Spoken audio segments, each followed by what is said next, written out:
Welcome back into the Sports Source, the segment brought to you by A.G. Hines Company. When it comes to building materials, no one is more trusted in all of East Tennessee. This is who the biggest contractors use, yet they are affordable enough to get you exactly what you need for your own home improvement project. And with 100 years of experience, they can tell you exactly what you need for your project and how to use it and do it wisely, efficiently.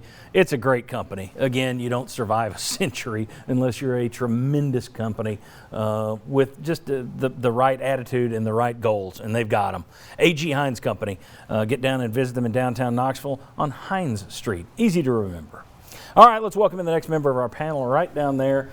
Fresh in from the Chuck E. C. Note Casino in Vegas, Chuck Cavaleris, longtime sports writer in this town, longtime member of the panel. Chuck, thanks for being here. Hey, it's great to be here. All right, now let's take a look at some numbers before I give, this is our hot read segment, so we'll have one question for each pair here on the show, and Chuck and Josh are going to be asked about the Vol running backs. Last week, remember this question last week, said, do you buy or sell the running backs? And people are like, well, you're negative. They ran for 300 yards.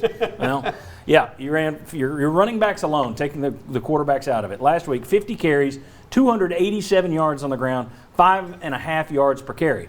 Now, Bowling Green a year ago was number 127 out of 127 in terms of run defense. Pittsburgh last year, yeah, they were number 3 out of 127.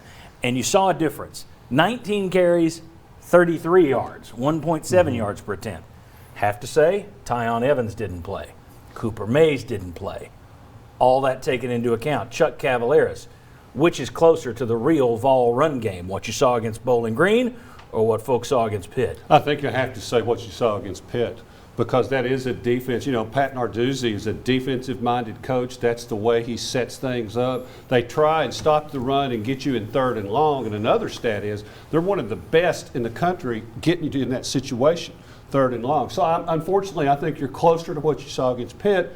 But it also didn't hurt. I mean, it didn't help losing Jabari Small on the last play of the first half. Yeah, we'll get into that. Right, yeah. okay. But no, it's closer to what you saw against Pitt. Josh? Vols play in what conference? Yeah.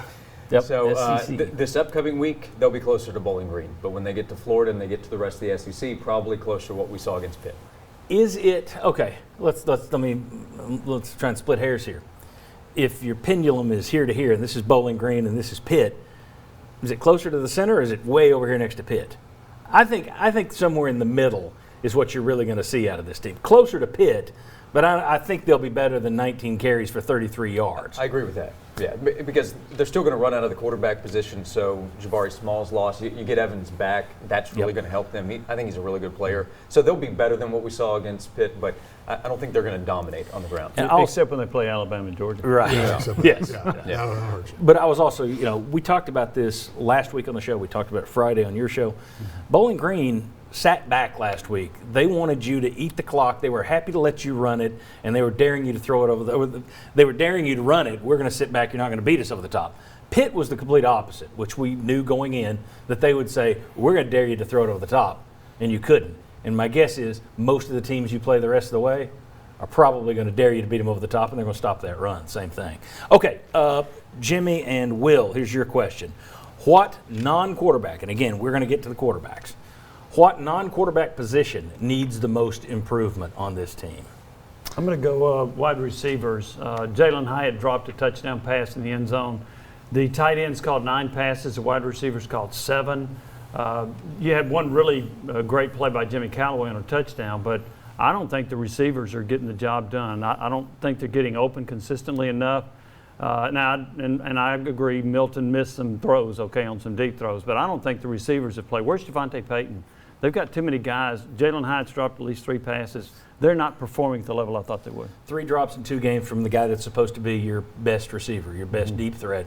And not to take up for Milton here, but if Hyatt catches those 3 passes, is Milton the villain that everybody's making him out to be? Yeah. That, to me, is a huge disappointment. If you're going to be the 4-star and everybody's going to call you the playmaker, you're going to have to play like it, and he hasn't so far. And granted, he got hurt yesterday on that catch, that non-catch, but still, if it hits you in the hands, you need to catch it. Yep. Will Overstreet, what area needs most improvement? And I know where you played, so I'm going to guess where you're going. Yeah, you're going to guess correctly. It is your front 4, defensive line, your pass rushers. They've got to get better because it was non-existent yesterday. I mean, you had guys bull rushing in the pocket. Yes, was collapsing, But when you don't beat the guy and get off him, it takes about 5 to 6 seconds for that pocket to get anywhere near the quarterback. And so he's got enough time that's a coverage sack if you actually get there. This is not you're winning your one-on-one to the point to get on the guy.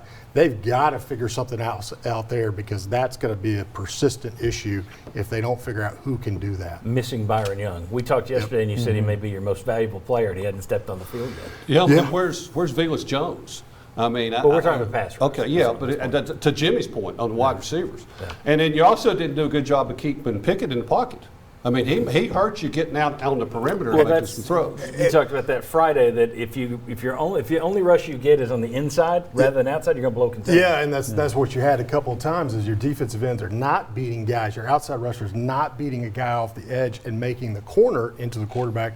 When he wins, he's winning to the inside. When you win to the inside and you don't get the quarterback on the ground, he exits the pocket and he gets out, so you lose contain. So they've got to figure something out there, and right now I just don't see the guy or the guys on the field that have that ability. Secondary takes a lot of heat when they're giving up passes. Two things that we talked about before we went on air here. One, when the other team's throwing it 40 times, you're going to have guys come open. Two, if you're not getting a pass rush, those guys can't cover forever. But I will say, one area that they might need to shore up, that middle of the field area. We saw Tennessee got hit a lot there last year. Seems to be kind of a common theme this year as well.